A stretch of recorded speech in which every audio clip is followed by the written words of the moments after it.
दरं अदालगुरियाव जोङो फामे बिबारनो होगोन।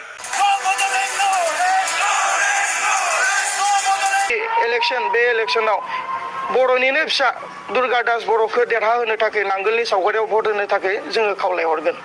एबारनि इलेक्शनाव जोंजों मोगा-मोगि जानो हानाय कुनु टीम गैया।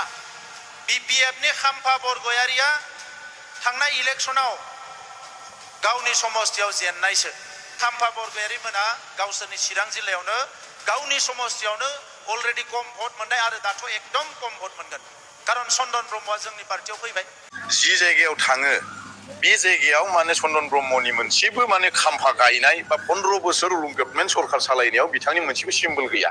मानो होननानै बुङोब्ला जेब्लानाखि आङो 2019आव MLA इलेक्शन गेलेदोंमोन बे MLA इलेक्शन गेलेनायाव आङो मोनफ्रोमबो जोंनि चिरां डिस्ट्रिक्ट बा 31 नं चिरां डिस्ट्रिक्टआव MLA गेलेनाय समाव बिथांनि मोनसेबो सिम्बल आं नुनो मोनाखै।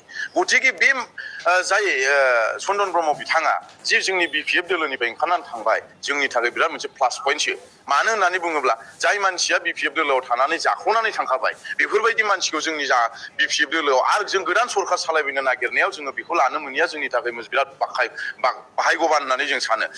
हारिनि खौसेथि, हारिनि गोजोन, हारिनि जौगानाय आरो बड'फानि सिमांखौ मोगथां खालामनो थाखाय बयबो जानजि खाफ्रा जोङो बयबो फोथायनाय ला आरो बेखौनो आं खावलायबाय। सम दंबावो जोंहा बयबो जाहाथे न'खराव रायलायो जे एबार जोंनि भटआ किन्तु क'क्राझाराव जोंहा ट्रेक्टरनो होगोन। जे एबार जोंनि भटआ दरं अदालगुरियाव जोङो फामे बिबारनो होगोन। जोङो डेभेलपमेन्टनि नामावसो जोङो भट बिदों। UPPLनो मानो थाखाय भट होनो नांगौ जों थोंजोङै सोंनो नागिरो। फरायसा आफाद गावसोरखौ माहारियारि आफाद बुंनाय दिपेन बर'आ जे दरं उदालगुरियाव गावनिनो बर' हारिनि सासे केन्डिडेट जे दुर्गा दास बर' दङ।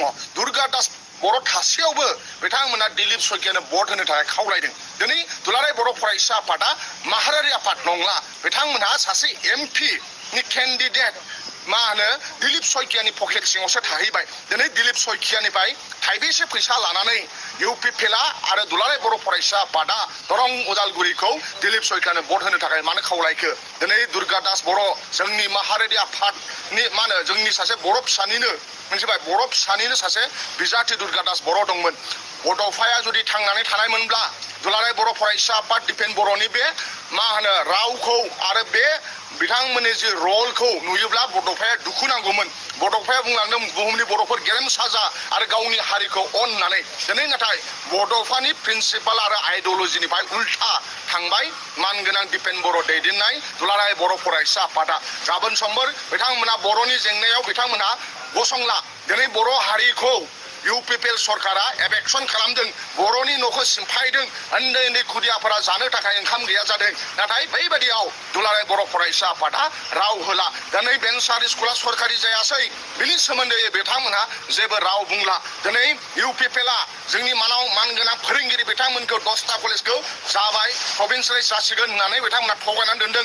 समाजनि गोरों गोरा प्रिन्सिपाल आरो प्रफेसारखौ UPPLआ थगायदों। बेयाव UPPLजों लोगो नांनानै दुलाराय बर' फरायसा आफादा थगायदोंसो। जों दुखुनांथाव बाथ्रा जे बर'नि थाखाय बर'खौ मास्टार रेस दानो थाखाय जोनोम जानाय दुलाराय बर' फरायसा आफाद बर' हारिनि बिफा उपेन्द्रनाथ ब्रह्मआ बे आफादावनो थानानै खामानि मावलांदोंमोन।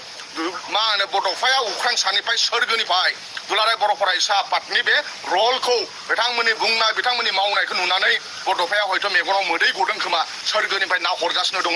दा ओंखायनो आथिखालनि दुलाराय बर' फरायसा आफादनि जि रल बिथांमोना माहारियारि रल जायाखै। दुखुनांथाव बर' रायजो राजाया आरो बर'नि जारिमिनाव जे मानगोनां दिपेन बर'आ प्रेस मिडियानि गेजेरजों जे दिलीप शइकियानो भट होनो थिननाया बे जारिमिनाव थागोन।